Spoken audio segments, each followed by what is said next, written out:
Do you have a plan for the year? If you don't, then you're not alone. So much of the plan your year information that goes out there is really aimed at service business providers. They talk a lot about planning your year in December when most retail businesses are in the throes of their Christmas season. So I find that January and February is a much better time to think about planning out your year. And if that's you, then you're in the right place. Hi, I'm Catherine Erdley. I'm your host today. And I'm also the founder of the Resilient Retail Club, which is my membership group and mastermind for product businesses. If you want to plan your year and you feeling a little bit behind, not to worry. From the 10th to the 14th of February, we are running our 6th annual Plan Your Year Challenge. It's a 5-day fun high energy challenge inside the Resilient Retail Club membership. And at the end of it, you will have a clear plan for the year and steps to get you there. If you are a member, then not to worry, you will get that as part of your membership. If you're not a member, head over to resilientretailclub.com. You can see more information or check the show notes for your link on how to sign up for just 50% off your first month. And you'll also beat the price rise. The price of the Resilient Retail Club has not gone up for new members for 2 years now, but it is going up at the end of February. So if you want to jump in before the price rise and take part in our planning challenge, then don't forget to head over to the show notes and find the sign up link there. But on to today's show. So let's talk about planning out your year. So I am a huge believer in planning, and I love it because I think it's a very creative process. I love the phrase that plans are useless, but planning is priceless. And that is really my mantra. So if you are ever felt like you are just running in circles, or if you feel like you're just reacting to problems instead of planning for success, then this episode is for you. We're going to be talking about why setting goals is critical, how they can transform your approach to business, and some practical tips to get started with goals that are meaningful and achievable.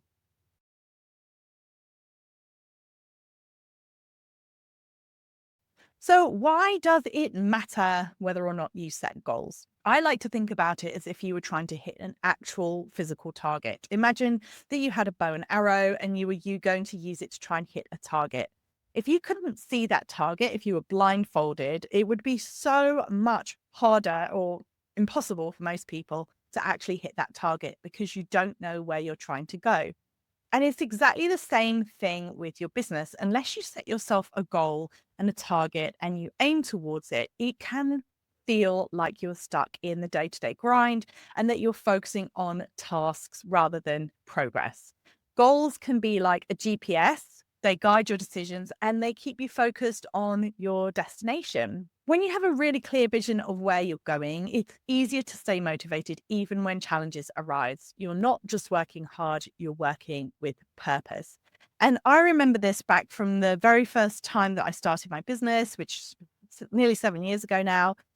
And one of the tips that I was given was to get a photograph that represents either the people that you're doing this for or what you're trying to build and have it somewhere visible. So if you're having a tough day, you can look at that and it can remind you, especially at the beginning when you're figuring so much stuff out, it can feel really hard and it can feel like you're wading through mud. So having that goal, having that vision is absolutely critical. I'm also a big believer in setting goals because if you don't have a goal, how do you know when to pop the champagne cork? So goals, they really help you track how far you've come, whether it's increasing sales, launching new products, or growing your customer base. Clear targets help you measure success. And more than that, they help you measure success in such a way that you know when you've achieved what you meant to set out.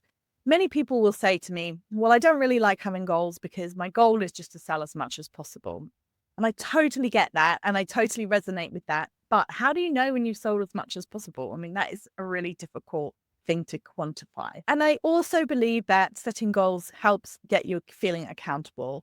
So you can hold yourself, and if you've got a team, it can help hold your team accountable, and it creates a sense of responsibility and really helps you focus on what it is that you want to do. So if setting goals is so important, is it something that most people find easy? Well, actually, a lot of the time, no. People have some real mental blocks around setting goals. One of the things that people will say to me is things like, I don't want to set goals because it feels like I could be tempting fate. So I set myself this goal, and if I don't hit it, then I'll feel very demotivated or it'll be really difficult for me. And again, I do understand that, but I think that's part of the process. That's part of learning what to set as a goal. And so one of the things that people do, one of the mistakes that people make is they set unrealistic goals. So if you've got a really overly ambitious goal, it can lead to that burnout and frustration.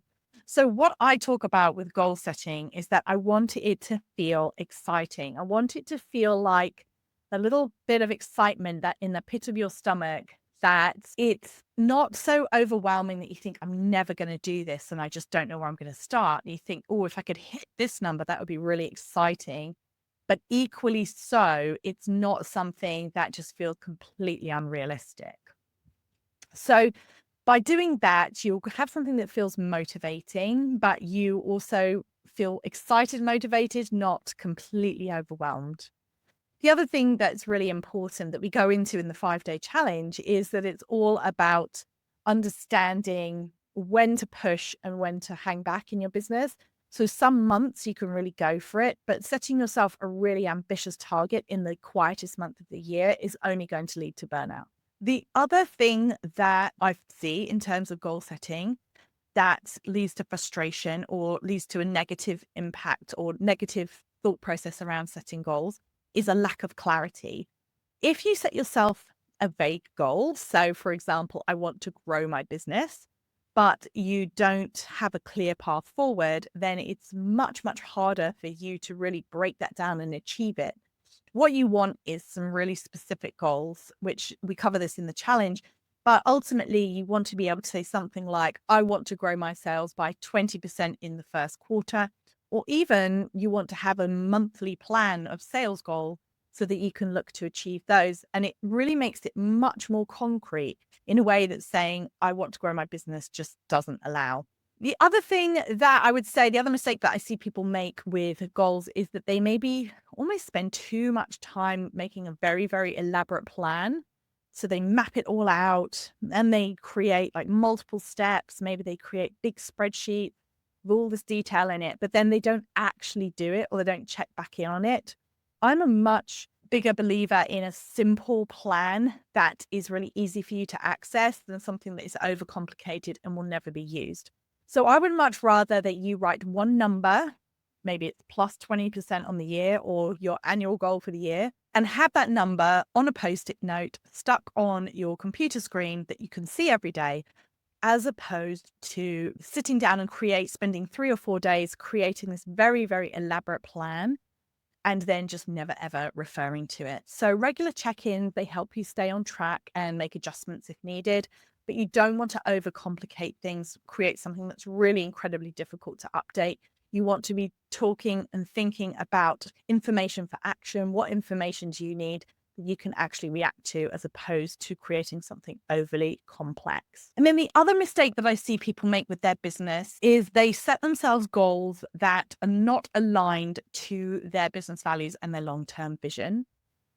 And what I mean by that is we get an awful lot of external noise around our businesses. You will have people telling you, everyone from business experts like me to other business owners, to friends, family members, to courses that you might take or people that you might listen to, other podcasts, who knows?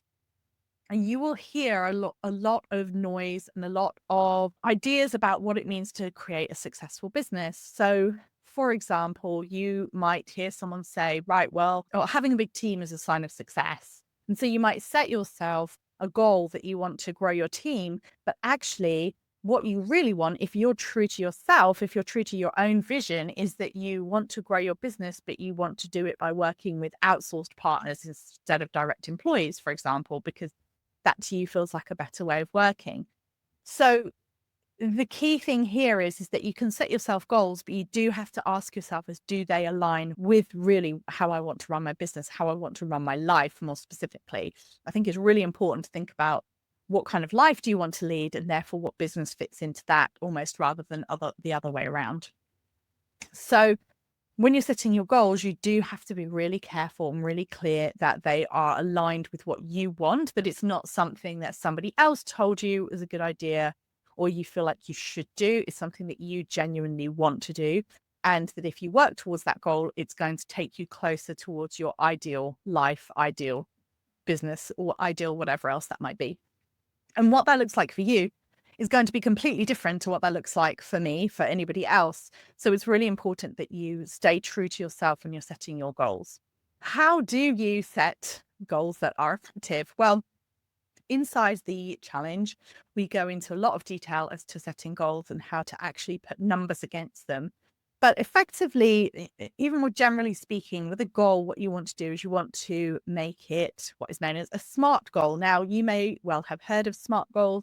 If you've not heard of SMART goal, then this is what it stands for. So the S is for specific, M is for measurable, A, achievable, R, relevant, T, time bound. So specific, measurable, achievable, relevant, time bound. In other words, that's what the difference between saying, I want to grow my business and I want to increase my sales, specific, by 20%, which is measurable. Achievable means the challenging but attainable bit.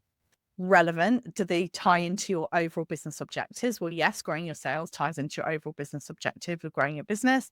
And then time bound. So that's in the first quarter. So give each goal a deadline to help maintain that urgency. So you can see that you go from a vague goal like grow my business to a SMART goal like increase my sales by 20% in the first quarter, for example. So again, saying I want more customers, you'd say acquire 50 new customers through email marketing by the end of the second quarter, for example. So this is the difference between a vague goal and a SMART goal. And it's definitely something to focus in on when you're thinking about your plans for 2025. The other thing that we do, so we have the 5-day challenge, and then the week after the 5-day challenge, we have another workshop, which is called Your Year in Detail. And it's where we actually break it down. So we break down the main goals for the year, and then we break it into quarters because large goals can feel overwhelming. And it's much better to break them down into smaller milestones or action steps to help them feel manageable. So, for example, if you have got a goal of introducing new products, then introduce new products is a very big goal. But if you break it down into smaller tasks like do some market research, talk to 5 different suppliers, select the final product, create a marketing plan, all of those things, they start to feel much more achievable. The other thing that I have to say as well, another mistake that people make is when they set their goals for the year, they tend to say, right, okay, I've got these 5 goals for the year. The first quarter, I need to do them all. And because it's very tempting to think that as soon as we've identified something we want to do, if you're an action taker, and most entrepreneurs are action takers, then you will want to just dive in and get on with it. But actually what happens then is you just end up overwhelmed. You've got your day-to-day work that you're doing as well as your business development work. And if you suddenly decide that all of that has to happen in the first quarter, then you're very quickly going to feel overwhelmed. So one of the things that we do in the workshop, particularly after the challenge, is we look at how do you space it out so that you're not overwhelmed, that you don't feel like you just want to go back to bed, pull the duvet over your head and forget all about these goals that you have set. So you can't tackle everything at once. And you have to remember that these are 5 yearly goals, not 5 goals that you have to do in the next couple of weeks. So once you've set your goals, then how do you actually stick to them? So first off, write them down. As I said, it doesn't have to be complicated, but having them written down somewhere. The studies show that people who write their goals down are much more likely to achieve them. And if you can keep them visible and remind yourself of what you're working towards, then that's really helpful as well. Make sure that you have regular check-ins inside the Resilient Retail Club. We have our weekly wins where on a Friday we share what we are grateful for, what we were celebrating, and then on a Monday, what it is that we're focusing on for the week. That helps with accountability, but it also helps with that sharing and the keeping an eye and checking in on progress. So you do have to be flexible as well. That does help. As I said, plans are useless. Planning is priceless. So you will set yourself these priorities at the beginning of the year, and it's really useful to be able to work towards them. Things will happen. Life will happen. So you do need to have some kind of flexibility and some grace for yourself as well. So don't be afraid to reprioritize. I would suggest that you don't try and reprioritize more than about once every quarter. Otherwise, you could risk creating lots of things that you start but don't finish. So definitely do take the time, maybe once a quarter, to sit down and review your goals as to constantly doing them and then revising them. And there you have it. So, setting goals for your business, it helps give you direction. It helps boost your motivation, helps you measure your success. And the key really is all about setting clear, realistic, and actionable goals that are aligned with your vision and help you create the kind of business that you want. What are your business goals? If you already know, then give it a go writing them down in a SMART format. Remember, that's specific, measurable, achievable, relevant, and time bound. And then, commit to taking your first step. If you are not sure, you don't really know where to start, or if you want more help setting really specific goals and being able to put really specific numbers against them, break it down into a monthly plan, and then break it down into an action plan that you can follow to make sure that you do actually achieve them, as well as a whole heap of accountability and support to actually achieve those goals, then do check out the Resilient Retail Club. It's an amazing membership. And we would love to have you. If you look in the link in the show note, you will see the sign up page for the 5-day challenge, which you can join for just £19. That's 50% off your first month. And then it's £38 a month after that. And also, if you sign up now, you'll beat the price increase coming at the end of February. Thanks so much and see you there. Bye.